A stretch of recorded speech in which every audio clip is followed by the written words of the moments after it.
النقشبندية هو شيخ هذه البلدة الشيخ أحمد الحصري رحمه الله تعالى، الذي هو وبلا شك ثمرة حية من ثمار الطريقة النقشبندية العلية.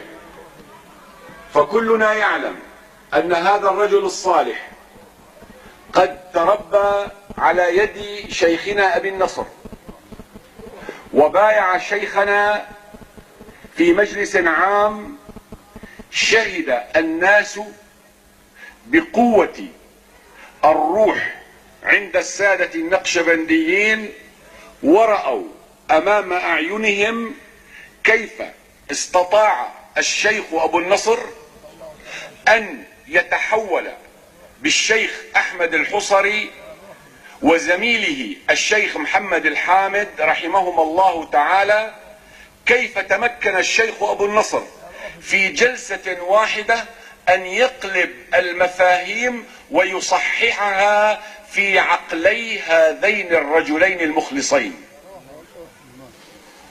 كان للشيخ محمد الحامد وللشيخ أحمد الحصري بعض الميول والأفكار البعيدة عن التصوف، وجلسوا في مجلس الشيخ، والقصة يعرفها أكثر الناس، في جلسة روحية وفي توجه روحي من الشيخ أبي النصر تحول الشيخ محمد الحامد والشيخ أحمد الحصري، وأنا سمعتها من لسان الشيخ أحمد الحصري.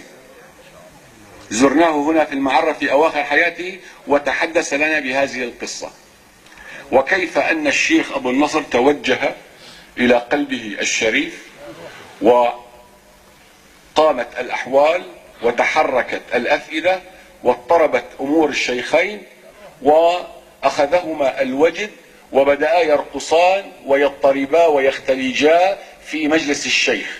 وبعد ذلك بايعا الشيخ أبو النصر على الطريق، وكانا من تلاميذ الطريقة النقشبندية.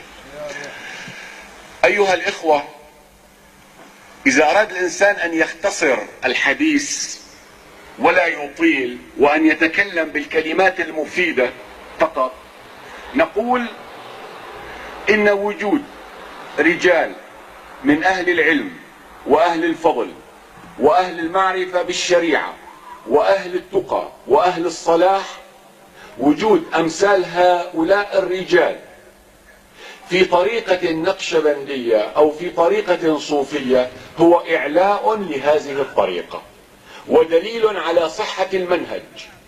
فنحن حينما نرى رجلا كالشيخ محمد الحامد ورجلا كالشيخ أحمد الحصري ملتزم بالطريقة وملتزم برجال الطريقة وملتزم بمنهج الطريقة مع سعة علمه وعمق نظرته ومع شدة إخلاصه التي يعرفها الناس عنه، فإن هذا يكفي لنا لأن نشهد بصحة الطريقة. هذا اختصار للوقت، اختصار لعرض الأفكار. عادة الرجال يوزنون بالحق، ولكن نحن في هذا المقام نزن الطريقة بالرجال ونستدل على صحتها بمنهج هؤلاء الرجال. لذلك أيها السادة، علاقتنا بهذه المدينة ليست وليدة اليوم ولا وليدة أيام. نحن نكن منذ صغرنا لأهل هذه المدينة ولغيرها من المناطق الحب